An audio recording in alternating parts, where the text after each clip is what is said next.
Assalamualaikum warahmatullahi wabarakatuh. Jumpa lagi dengan saya Ahmad Solihin di channel video yang senantiasa menyajikan video-video pembelajaran yang menarik dan berkualitas. Ya. Pada video kali ini kita akan membahas mengenai machine learning, khususnya algoritma KNN atau Canary Snowball, gitu ya. Kita sudah pernah membahas itu di video-video sebelumnya, nanti mungkin bisa disimak video yang lain ya mengenai algoritma KNN secara rinci, ya berikut perhitungannya gitu ya. Namun kali ini kita akan lebih ke arah praktis ya, yaitu mencoba mengimplementasikan KNN dengan pemrograman Python ya.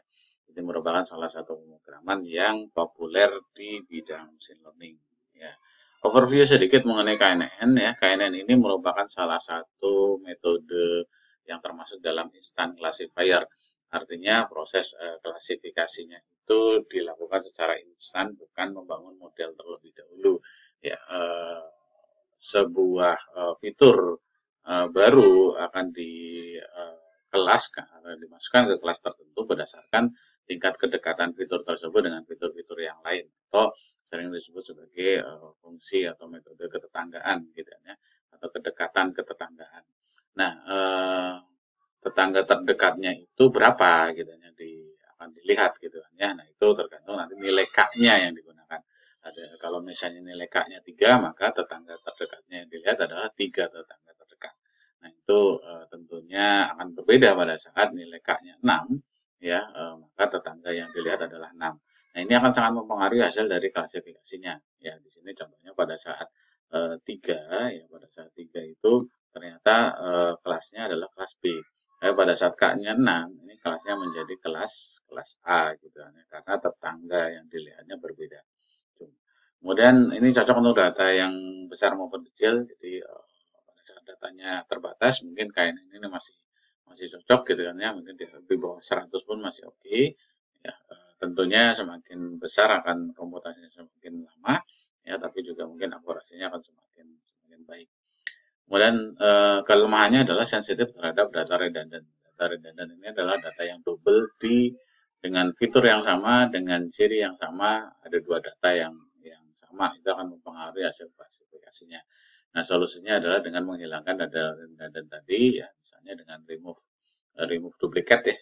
Jadi sebelum datanya diproses, di preprocessing dulu dengan menghilangkan data-data yang duplicate. Ini termasuk lazy classifier. Lazy classifier itu ya yang tadi ya melakukan hampir seluruh instant classifier itu termasuk lazy classifier. Karena dia malas membangun model, langsung aja dihitung pada saat kita mau membutuhkan pengkelasan tersebut. Salah satu faktor yang lain yang mungkin menjadi kelemahan algoritma ini adalah tidak adanya mungkin perhitungan. Jadi kalau masalah kedekatan ini nanti akan ada beberapa metode perhitungan jarak seperti Euclidean, Minkowski, dan sebagainya gitu kan ya. Tentunya itu akan juga akan mempengaruhi dari hasil pengkelasan atau klasifikasinya. Oke, itu sekilas mengenai KNN. Untuk lebih jelasnya nanti teman-teman bisa simak video saya sebelumnya ya di link ini gitu kan ya. Silakan bisa disimak atau searching di channel YouTube saya. Kalau yang belum subscribe, ya jangan lupa untuk subscribe ya untuk pengembangan channel yang lebih baik. Baik, kita berikutnya akan langsung praktek ya menggunakan Python gitu ya untuk mencoba KNN. Nah, untuk mempermudah proses praktikum atau proses uji coba ya, maka kita akan menggunakan lingkungan Google Colabs ya.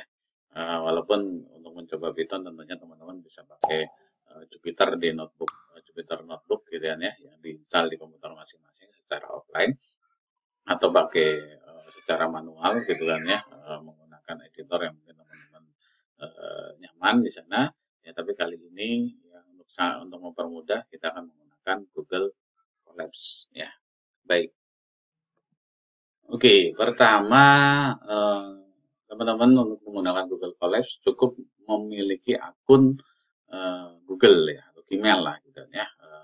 Kemudian login, kemudian nanti buka halaman collapse.research.google.com gitu kan ya.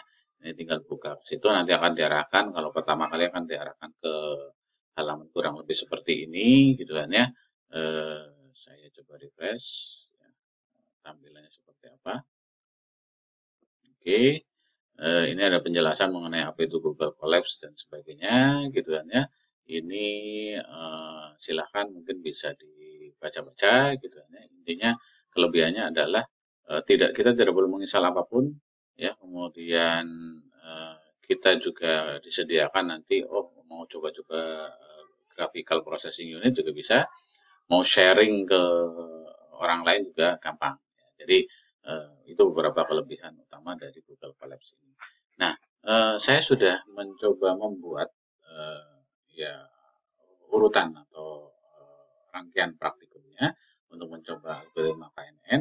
Ya, silakan bisa dilihat di deskripsi dari video ini untuk mengunduhnya.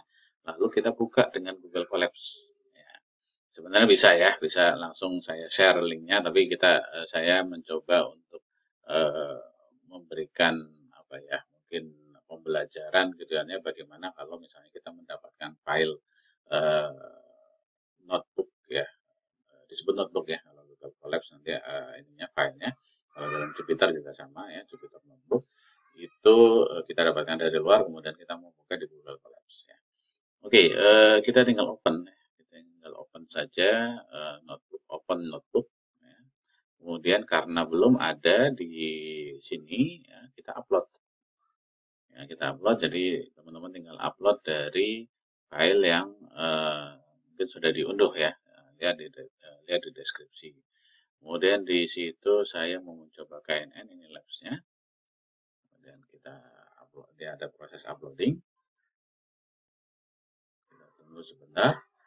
Ya, syaratnya selain tadi ya tidak perlu perangkat ya, paling utamanya adalah koneksi internet ya, tentunya koneksi internet.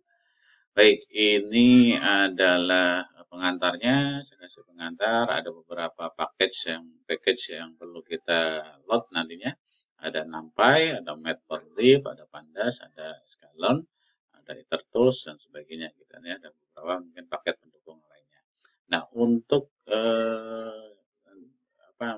melakukan load library ini, kita tinggal cukup dengan kata import ya, dan juga mungkin beberapa yang misalnya from Scalon import preprocessing. Berarti kita akan mengimport package atau library preprocessing saja dari Scalon dan seterusnya. Oke, ya, kita tinggal jalankan kalau di Google Collapse ya, tinggal di run aja ya. Jadi, tidak perlu mengetikkan ulang, tapi teman-teman saya kira perlu tahu ya maksud dari perintah ini. Silakan bisa belajar basic dari perintah-perintah Python. Oke, sudah ya. Kalau sudah, dia akan loadingnya akan berakhir. Kemudian untuk mencoba KNN kita akan menggunakan dataset Iris. Ya. Dataset Iris yang terdiri dari 3 kelas, yaitu Iris Tosa, Iris Virginica, dan Iris Versicolor. Ini dataset yang diperkenalkan oleh ahli statistika dari Inggris ya. Tahun 36 ya, sudah cukup lama, dan ini sangat terkenal di dunia machine learning karena bisa dipakai untuk berbagai macam uji coba algoritma ya, maupun proses pembelajaran.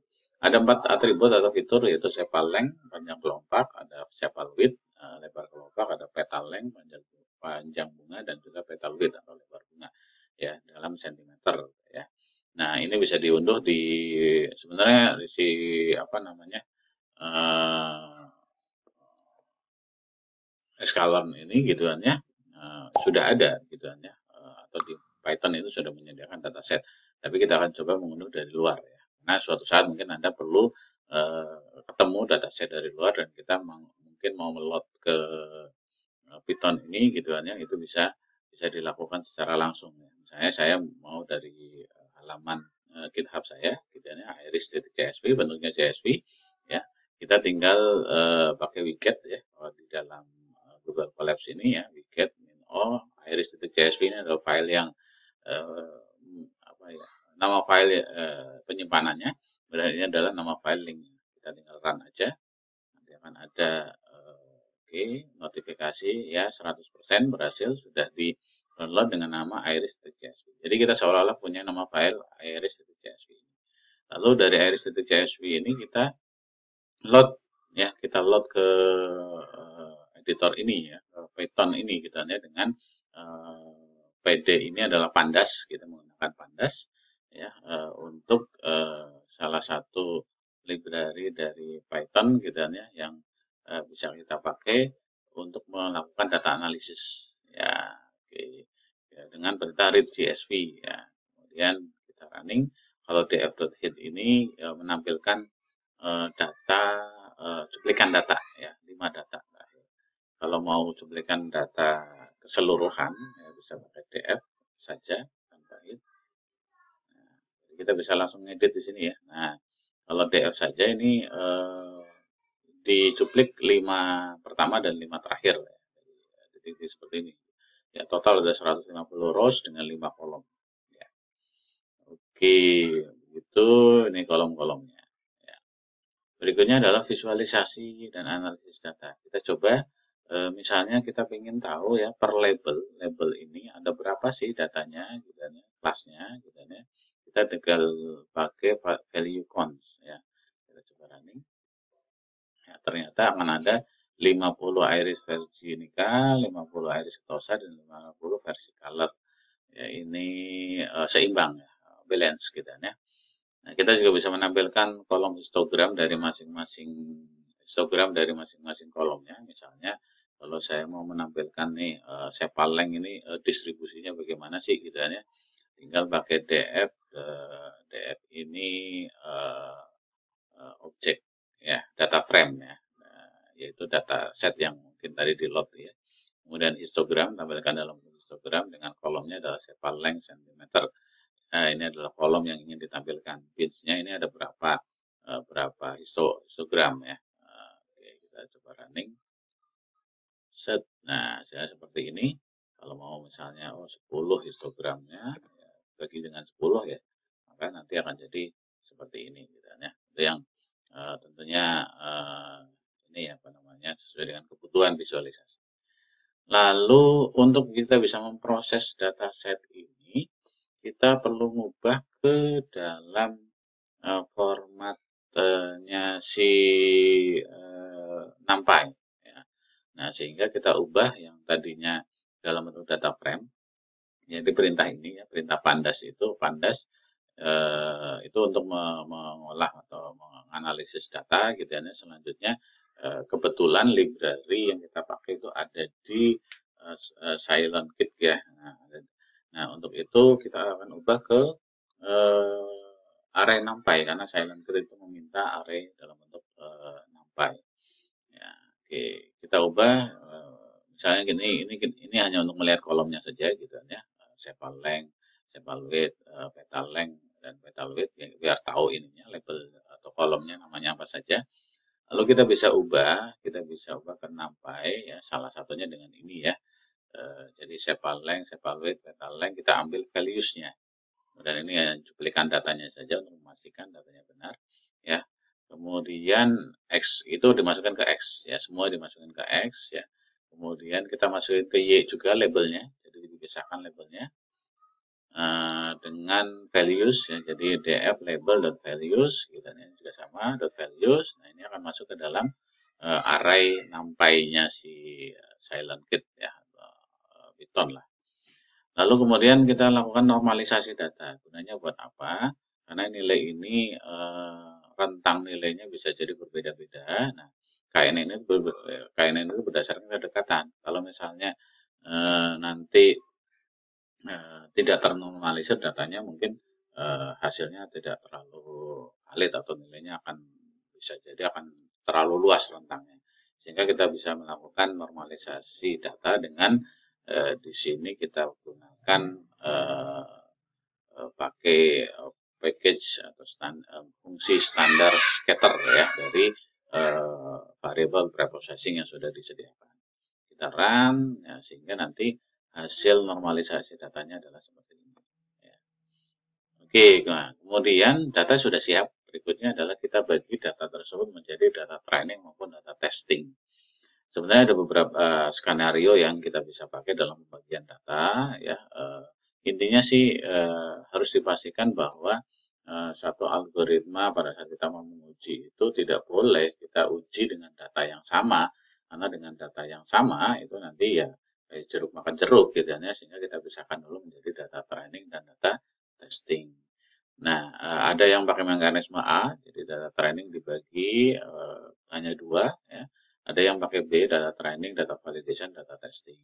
Ya, untuk menguji model, kalau misalnya nanti berbasis pada model, itu kita bisa pakai data training, validation. Ya. Nah, kemudian testing ini untuk menguji nanti hasil implementasinya lah, gitu ya. Nah, untuk simplifikasi kita gunakan yang mekanisme A aja, gitu ya. Karena KNN ini kan salah satu instan classifier tadi gitu ya, sehingga tidak perlu ada proses pemodelan, langsung pakai training dan juga testing. Oke, kita bagi menjadi 80% training, 20% testing. Ya, persentase ini juga sesuai dengan kebutuhan ya, tidak baku seperti ini gitu kan ya. Komposisinya umumnya adalah training yang lebih banyak dibanding testing. Kita gunakan package atau library model selection ya dengan train test split ya, melakukan splitting dengan 0,2 ini adalah test size-nya. Data testingnya adalah 0,2 atau 20% ya. Nanti akan membagi tuh datanya otomatis menjadi 4 bagian. X-train ini adalah data training untuk atributnya, X-test ini adalah atribut data testing ya untuk atributnya. Y-train ini adalah kelas yang untuk training, Y-test ini adalah kelas yang untuk tes gitu ya. Dibagi otomatis jadi 4. Kita running. Nanti akan ada 4. Nah, ini shape-nya total datanya ada 120 data train ya dan ada 30 data testing. Oke, berikutnya adalah proses klasifikasi. Ya, proses klasifikasi dengan KNN itu mudah sekali ya di Python ya. Pertama kita import aja classifiernya. Jadi from sklearn neighbors import KNN, knowledge network classifier. Kita running. Ya. Oke, tidak ada efek apa-apa karena hanya mengimport package-nya. Selanjutnya kita coba menggunakan K4.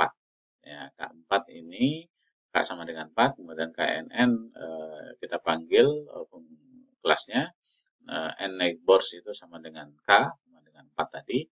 Dot fit itu akan melakukan pemodelan dengan data train ya dan Y train ini ya, ini data yang lengkap ya, supervise ya. Jadi Y trainnya dikasih ya, tidak cuma data atributnya tapi juga labelnya. Oke, kemudian KNN kita coba tampilkan modelnya bisa enggak.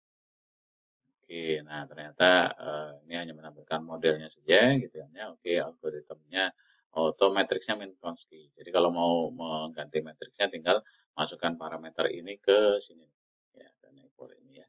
Nah, ini tinggal diganti dengan misalnya Euclidean atau yang lain. Oke, kemudian berikutnya adalah predik ya. Kita lakukan prediksi ya. Kita coba dengan data test ya. Kemudian kita coba tampilkan. Oke, nah ternyata ini adalah hasil prediksinya. Oke, sudah selesai sebenarnya seperti itu. Jadi sudah berhasil memprediksikan datanya. Nah, pertanyaannya adalah performa dari algoritma itu seperti apa? Maka kita perlu menghitung akurasinya. Nah, akurasi dari algoritma KNN yang kita gunakan.